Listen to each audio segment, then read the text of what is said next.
ఉద్దాన ప్రాంతం అంటే 7 మండలాలు. సో ఆ 7 మండలాల్లో ఉన్నటువంటి పరిస్థితి అప్పుడు ఏంటి అంటే చాలా మంది సడన్ గా డిసప్పేర్మెంట్.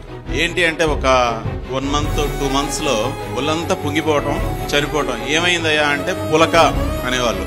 సడన్ గా ఎనీమియా, కిడ్నీ వ్యాధి వచ్చింది అని తెలిస్తే రోగగ్రస్తుడు చనిపోవటం అనేది సెకండరీ మేడం. కానీ ఆ కుటుంబం రోడ్డున పడే పరిస్థితి. తర్వాత చాలా ప్రభుత్వాలు కూడా వచ్చినాయి. ఏదో ఒత్తిళ్లు ఉన్నటువంటి ఒత్తిళ్లకి ఏదో ప్రారంభించినట్లుగా లేదేదో పని చేసినట్లుగా చేసి మళ్ళీ అక్కడితో ఆగిపోయినటువంటి పరిస్థితి. అలా అటువంటి భయంకరమైనటువంటి పరిస్థితుల నుండి ఈ రోజు ప్రతి కమ్యూనిటీ హెల్త్ సెంటర్ లో కూడా ఫుల్లీ ఆటోమేటిక్ బయోకెమిస్ట్రీ ఎనలైజర్స్ ఇచ్చారు, సెల్ కౌంటర్స్ ఇచ్చారు, యూరిన్ ఎనలైజర్స్ ఇచ్చారు.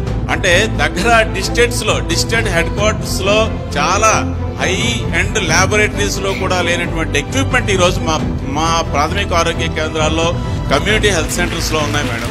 కానీ ఈ రోజు మా ప్రాథమిక ఆరోగ్య కేంద్రాల్లో మందులన్నీ దొరుకుతున్నాయి మేడం. 80% మందులు నెఫ్రాలజిస్ట్ రికమెండ్ చేసినటువంటి మందులు, గవర్నమెంట్ ఏదో కొత్తగా ఏదో ఇచ్చేసినటువంటి మందులు కాదు.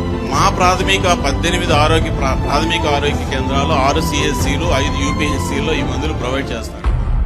దాంతో పాటు ఏంటంటే నేను అన్నాను, లక్షణాలు తెలిసేంత వరకు వాడి కిడ్నీ రోగం ఉందో లేదో తెలియదు అని చెప్పేసి. కానీ మా MLHPలో ఏదో స్పెషల్ యాప్ ఇచ్చి ప్రతి రోజున్న వాళ్ళు వెళ్ళి 10 కుటుంబాల్లో బ్లడ్ శాంపిల్స్ కలెక్ట్ చేసి PHCకి తెస్తే సీరం క్రియాటినిన్ టెస్ట్ చేసి వెరీ నెక్స్ట్ డే కేవలం మా కుటుంబానికి మాత్రమే అందజేస్తూ ఎక్కడ సోషల్ స్టిగ్మా లేకుండా చాలా అద్భుతంగా ఈ రోజు మా ఉద్దాన ప్రాంతానికి ఏం పర్వాలేదు ఇక్కడే బ్రతకొచ్చు అన్నటువంటి భరోసా ఈ ప్రభుత్వము జగనాన్ని ఇచ్చారు.